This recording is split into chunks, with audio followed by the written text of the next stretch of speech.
자, 앞서 작성했던 에코 서버를 기반으로 해서 타임 서버라는 것을 하나 만들어 보려고 합니다. 자, 에코 서버는 클라이언트와 서버가 클라이언트가 보낸 메시지에 따라 데이터를 반영해주는, 즉 핸드쉐이크 형태로 클라이언트가 데이터를 보낼 때 한해서 서버가 데이터를 보내는 형태로 구성을 하고 있었어요. 이 타임 서버는 현재 클라이언트는 서버에게 굳이 데이터를 보내지 않고 그저 소켓으로 연결 요청을 보내게 됐을 때 서버는 그 연결에 대한 응답을 보낸다라는 차원에서 현재 서버의 시각을 현재 클라이언트의 IP 주소와 더불어서 서버의 현재 시각 값을 클라이언트에게 전달할 수 있도록 그렇게 구성을 해봤고, 클라이언트는 자기가 보낸 데이터는 없지만 서버로부터 전달받은 데이터를 텍스트 에어리어 상에 출력할 수 있도록 그렇게 구성을 해봤습니다.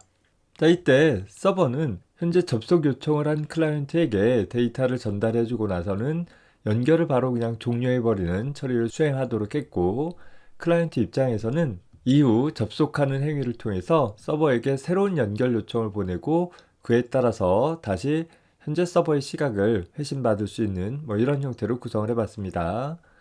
사실 접속을 유지하고 있는 상황이 아니기 때문에 이 예제 같은 경우는 뒤에 가서 다룰 UDP라는 프로토콜을 통해서 단발적으로 통신하는 방법이 더 나을 수는 있어요. 다만 현재는 우리 에코 서버를 활용하는 하나의 예제로서 클라이언트의 접속이 있을 때마다 서버의 시각 정보를 확인해 볼 수 있는 그런 간단한 프로그램으로 작성을 해 봅시다. 이 프로그램의 통신 방법을 살펴봅시다. 현재 클라이언트가 서버에게 연결을 요청해 주게 되어지고, 서버는 그에 대한 연결 요청을 수락해 주게 되어진 후에 현재 서버 입장에서는 추가로 클라이언트로부터 데이터를 전송받기를 기다리는 것이 아니라 현재 클라이언트로부터 연결되어진 그 순간에 그 시점에 서버의 시각을 클라이언트에게 전송해주는 일을 처리해주고, 그리고 추가의 데이터 전송을 처리하는 것 대신에 연결을 바로 해제해주게 될 것이에요. 이후 클라이언트가 또 서버의 시각을 확인해보고자 한다라고 한다면 다시 연결 요청을 하고 그에 따른 데이터 전송을 받는 형태로 구성을 해주면 되겠습니다. 물론 필요에 따라서 한번 연결 요청한 후에 데이터를 보내달라라는 메시지를 클라이언트가 서버에게 보내주고 그 메시지를 수신하게 되어지면 서버는 추가의 시각 정보를 클라이언트에게 보낼 수 있도록 그렇게 처리하는 것도 방법이긴 합니다. 다만 이번 예에서는 클라이언트가 접속 요청한 즉시 시각 정보를 전달하는 것으로 모든 통신은 끝마치는 것으로 구성을 해봅시다. 자, 이를 위해서 먼저 클라이언트 입장에서는 현재 build.gi라는 메서드를 수정을 해줘야 되겠죠. 현재 화면에 보면 텍스트 필드와 버튼으로 구성되어져 있는 input 패널이라는 것이 없어졌고, 또 제어 패널에서도 보면 접속 끊기라는 버튼이 없어졌어요.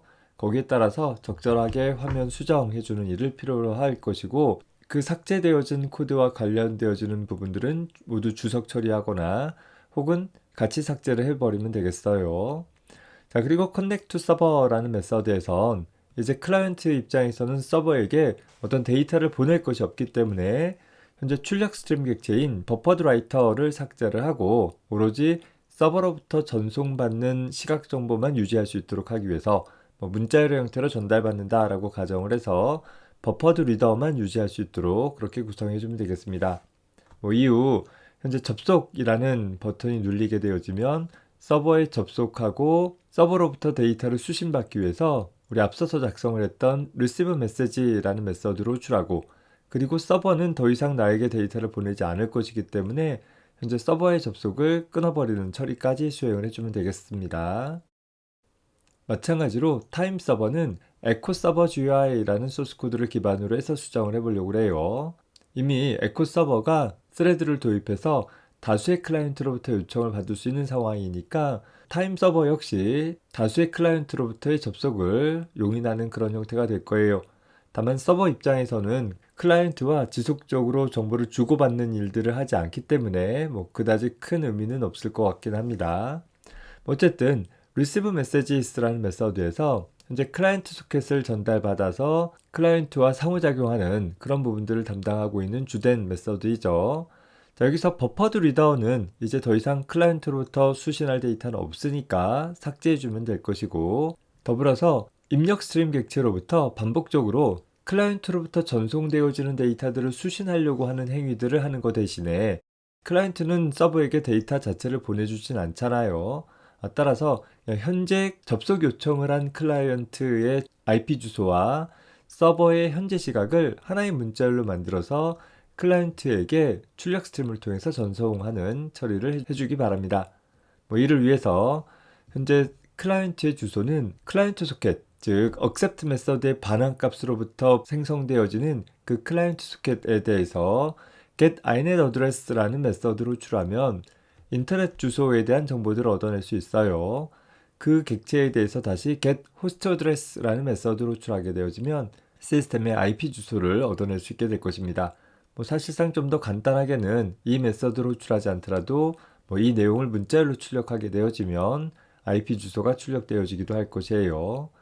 현재 서버의 시각은 date라는 클래스를 이용해 가지고서 얻어낼 수 있는데 인자 없이 date 객체를 생성을 하면 이 메서드가 호출한 시점에 시각 정보를 얻어낼 수 있게 될 것이에요. 그것을 하나의 문자열로 변환을 해서 이 서버의 IP 주소와 같이 연결을 해 가지고서 클라이언트에게 전달해 주면 되겠습니다. 자, 소스 코드를 봅시다. 현재 미리 echo client GUI라는 소스 코드를 복사해서 time client GUI라는 소스 코드를 만들어 놨어요. 현재 생성자에서 제목 표시줄에 있는 내용들을 수정을 해주고 먼저 화면 구성을 바꿔주기 위해서 build GUI라는 메서드를 살펴봐야 되겠죠. 현재 build GUI라는 메서드에서는 프레임의 센터 영역에 디스플레이 패널 부분을 부착해 주면 될 것이고 하위 아래쪽에 입력 패널과 컨트롤 패널을 또 다른 패널을 통해서 묶어 가지고서 프레임의 사우스 영역에 부착하도록 하고 있었는데 이 부분들이 다 필요 없게 될 거예요.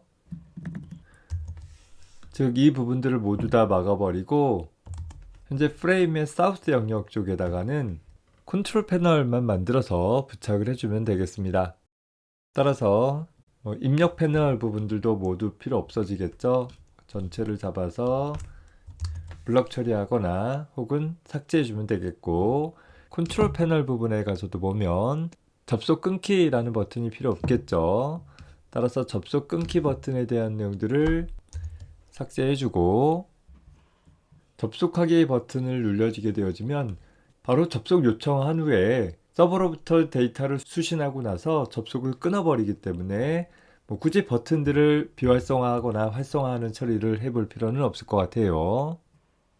그리고 접속 끊기라는 버튼을 패널에 부착하는 일도 필요 없을 것이고 또 접속 끊기 버튼에 대한 활성화 처리 부분들도 모두 다 주석으로 막아버리면 되겠습니다. 자, 화면 구성을 한번 살펴볼까요?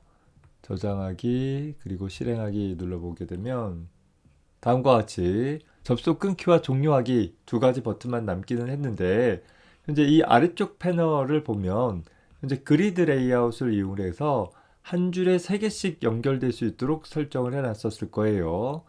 따라서 그 부분을 한 줄에 2개씩 출력하도록 한다든가 아니면 모두 다 한 줄에 출력할 수 있도록 설정을 바꿔주면 되겠습니다. 다시 화면 구성을 보면 다음과 같이 잘 구성된 것을 볼 수 있습니다.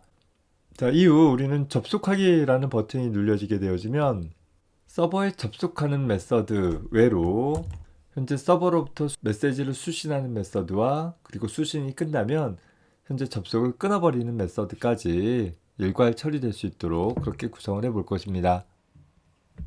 더불어서 connect to server라는 메서드에서는 서버로부터 데이터를 읽어드릴 뿐 서버의 데이터를 전송하는 일은 필요 없을 것이고 더불어서 send message라는 메서드를 통해서 서버에게 데이터를 전송하는 부분들도 필요 없겠죠. 자, 다음은 서버 쪽을 수정을 해봅시다. 역시 echo server GUI라는 소스 코드를 복사해서 구성을 했고 제목 표시줄을 타임 서버로 수정한 후에